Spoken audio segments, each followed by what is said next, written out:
آج ہم ایک ایسے موضوع پر بات کرنے والے ہیں جو سننے میں بالکل ناقابل یقین لگتا ہے۔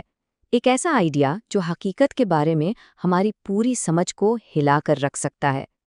تو سوال یہ ہے کہ کیا ایسا ہو سکتا ہے کہ ہمارے دماغ کے لیے ایک بہت واضح خیال اور ایک سچا واقعہ دونوں ایک ہی چیز ہوں؟ یہ کوئی سائنس فکشن فلم کی بات نہیں ہے، یہ وہ حقیقت ہے جسے نیورو سائنس اب ہمارے سامنے لا رہی ہے۔ چلیں اس میں تھوڑا گہرائی میں چلتے ہیں۔ دیکھیے، بنیادی سائنسی اصول بہت سیدھا سا ہے۔ ہمارے دماغ کے اندر جو تصور اور حقیقت کے بیچ کی لائن ہے نا، وہ حیران کن حد تک باریک ہے۔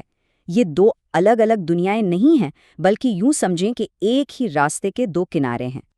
ماہرین اس چیز کو ریالٹی تھریشولڈ یا حقیقت کی حد کا نام دیتے ہیں۔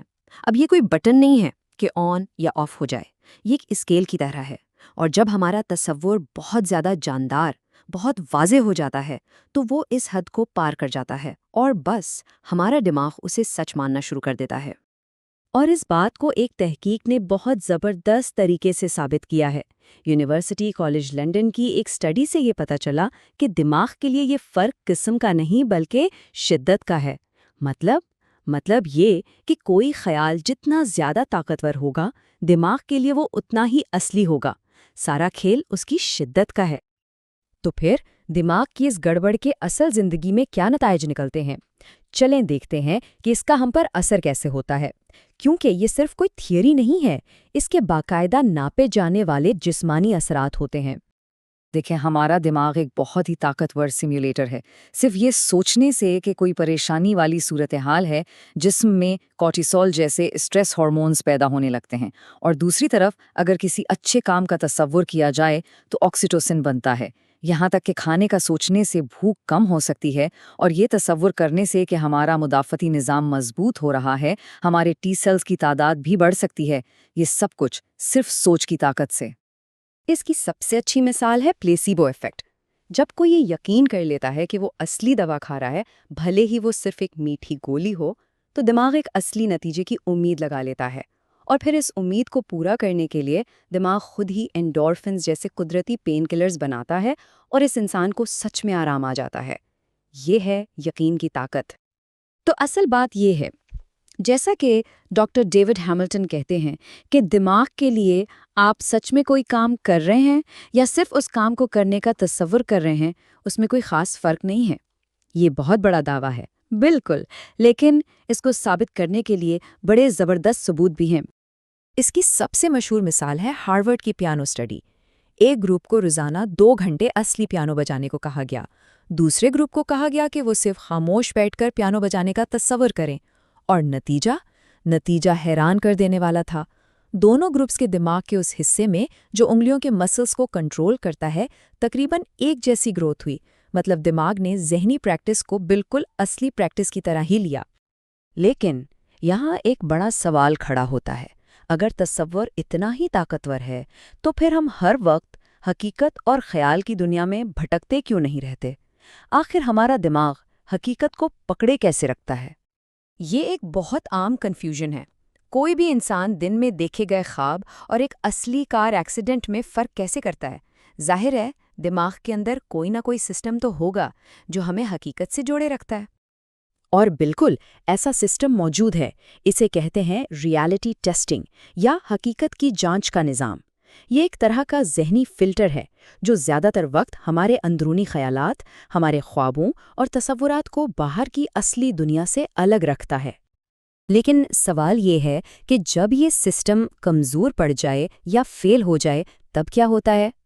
جب حقیقت اور تصور کے بیچ کی وہ باریک لائن صرف دھندلی نہ ہو بلکہ ٹوٹ جائے۔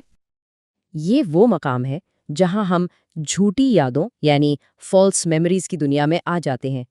یہ ایسی یادیں ہوتی ہیں جو محسوس تو 101% اصلی ہوتی ہیں، لیکن اصل میں یا تو انہیں توڑ مروڑ دیا گیا ہوتا ہے یا وہ کبھی ہوئی نہیں ہوتی۔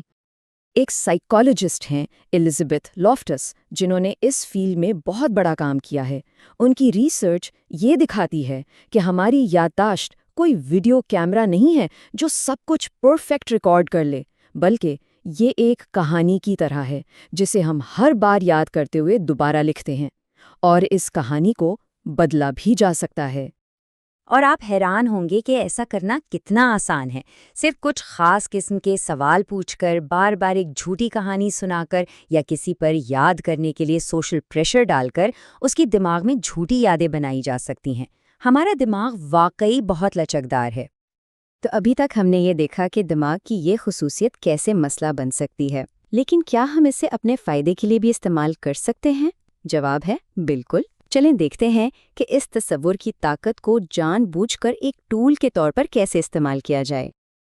دیکھیں، اصل بات یہ ہے کہ حقیقت اور تصور کے بیچ کی لائن دھندلی ضرور ہے، لیکن ختم نہیں ہوئی ہے، اور اسی دھندلے پن میں ایک موقع چھپا ہے۔